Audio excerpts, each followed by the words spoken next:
Assalamualaikum warahmatullahi wabarakatuh. Alhamdulillahil kabiril muta'al, ghafiriz zambi wa qabilit tawbi syadidil iqab. Ashhadu an la ilaha illallah al-malikul quddusus salam, wa ashhadu anna muhammadan abduhu wa rasuluh, sayyidul anam wa misbahuz zullam. Allahumma salli wa sallim wa barik ala sayyidina Muhammadin wa ala alihi wa ashabihi ulit taqwa wal maghfirah. Amma ba'du. Qala ta'ala fil kitabihil karim. Bismillahirrahmanirrahim.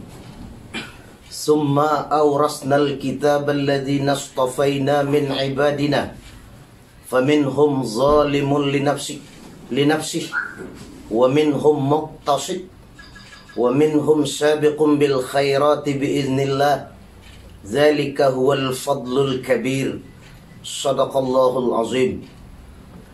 Dengan nama Allah yang Maha Pengasih lagi Maha Penyayang, kemudian kami wariskan kitab terhadap orang yang telah kami pilih di antara hamba-hamba kami.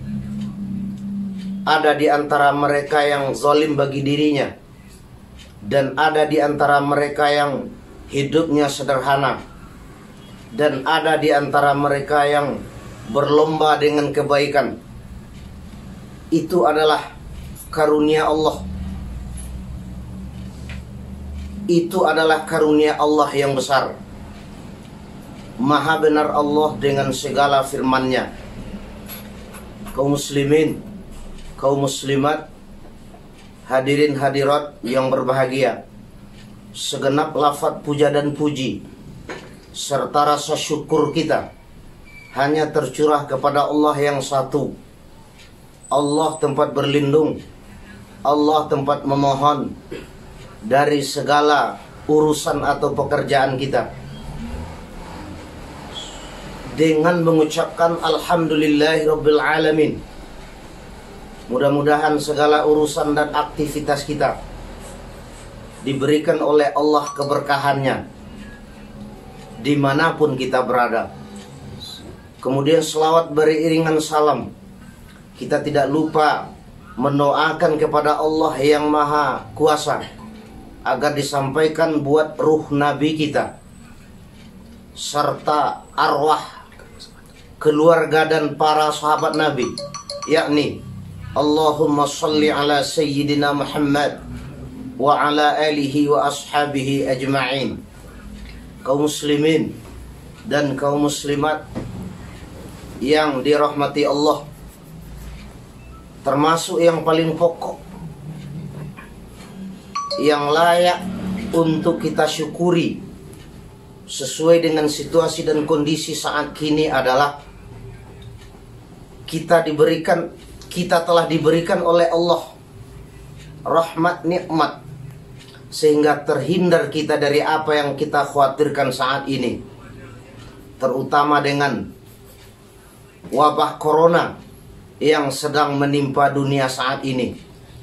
Mudah-mudahan dengan berlindung kepada Allah, dengan meningkatkan segala aktivitas kehidupan kita sesuai dengan aturan Al-Quran dan Sunnah, kita akan terpelihara dari apa yang kita khawatirkan saat kini. Kaum muslimin, kaum muslimat yang dirahmati Allah, pada saat kini kita rujuk surat Fatir. Di dalam surat itu, setelah manusia menerima Al-Quran yang diterima oleh Nabi Muhammad sebagai wahyu dari Allah, ada 3 macam posisi manusia, derajat manusia setelah manusia menerima Al-Quran. Posisi pertama, zalimun li nafsih. Posisi kedua, muqtasid. Dan posisi ketiga, sabiqum bil khairat. Mari kita coba menguraikan secara ijmaliyah dari 3 macam posisi atau derajat setelah manusia menerima Al-Quran itu? Pertama, derajat zalimul li nafsih. Menurut kebanyakan ahli tafsir adalah banyak maksiat dikerjakan daripada hal-hal yang redha Allah dan Rasul. Itu derajatnya namanya zalimul li nafsih. Di dalam hidup dan kehidupan seseorang, dia bergelimang dengan perbuatan-perbuatan maksiat, dia bergelimang dengan perbuatan-perbuatan mungkarat, maka derajat manusia namanya berada pada derajat zalimul li nafsih. Yang kedua, muqtasid, sederhana, dengan arti seimbang antara perbuatan maksiat mungkarat dengan perbuatan-perbuatan yang hasanat di dalam hidup dan kehidupan seseorang manusia. Kalau seperti itu dikerjakan oleh manusia dalam hidup dan kehidupannya, maka derajatnya pada derajat yang kedua menurut urutannya di dalam surat yang telah dibacakan tadi, yakni muqtasid. Kemudian derajat yang ketiga adalah sabiqum bil khairat, berlomba dengan kebaikan. Menurut penafsiran oleh ahli tafsir, di dalam hidup dan kehidupan manusia itu banyak hal-hal yang hasanat, banyak hal-hal yang solihat yang dia kerjakan daripada perbuatan-perbuatan maksiat dan perbuatan-perbuatan mungkarat. Maka derajat manusia ada pada posisi sabiqum bil khairat. Dari penjelasan ayat yang telah dijelaskan tadi, kitalah yang akan menilai setiap diri pribadi kita pada derajat mana kita berada. Apakah pada derajat zalimul li nafsih? Apakah pada derajat muqtasid? Apakah pada derajat sabiqum bil khairat? Jawaban itu ada pada diri pribadi manusia itu sendiri. Namun di saat manusia berada pada derajat zalimul li nafsih, ada solusinya Allah berikan terhadap manusia yang ingin mau kembali kepada Allah. Seperti dalam surah Al-Muddassir di awal-awal ayat, ada 5 macam yang perlu oleh manusia itu dikerjakannya. Pertama, agungkan Allah, besarkan Allah, puja Allah, puji Allah, sanjung Allah dengan kalimat-kalimat thayyibah. Yang kedua, jangan biarkan otak dan hati nurani dikotori oleh dosa-dosa kecil maupun besar. Bersihkan otak dengan ilmu yang bermanfaat, bersihkan hati nurani dengan ibadah, dengan iman yang benar sesuai dengan aturan Al-Quran dan Sunnah.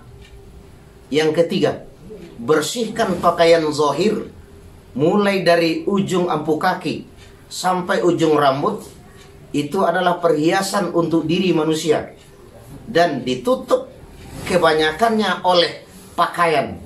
Nah, pakaian yang dipakai oleh manusia sebagai perhiasan diri manusia perlu dibersihkan sesuai dengan aturan Allah dan Rasul.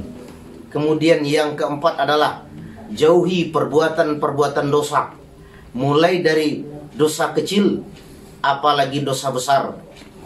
Kemudian yang kelima adalah sabar dan salat. Ini 2 tali spilin, sabar dan salat. Saat manusia sabar, ingin diakui oleh Allah kesabaran manusia, perlu salat. Ingin salat manusia diterima oleh Allah, perlu sabar. Terputus salah satu, tiada arti ibadah manusia pada diri manusia. Dia salat tapi tidak sabar, atau dia sabar tapi dia tidak salat. Ini barangkali secara global yang perlu diulang. Mudah-mudahan ada manfaat dan ada berkat untuk yang menyampaikan dan untuk kaum muslimin kaum muslimat yang mendengar. Demikian, wabillahi taufiq wal hidayah, wa minallahi ridha wal inayah, wallahu muwafiq bi aqwamit thariq. Wassalamu alaikum warahmatullahi wabarakatuh.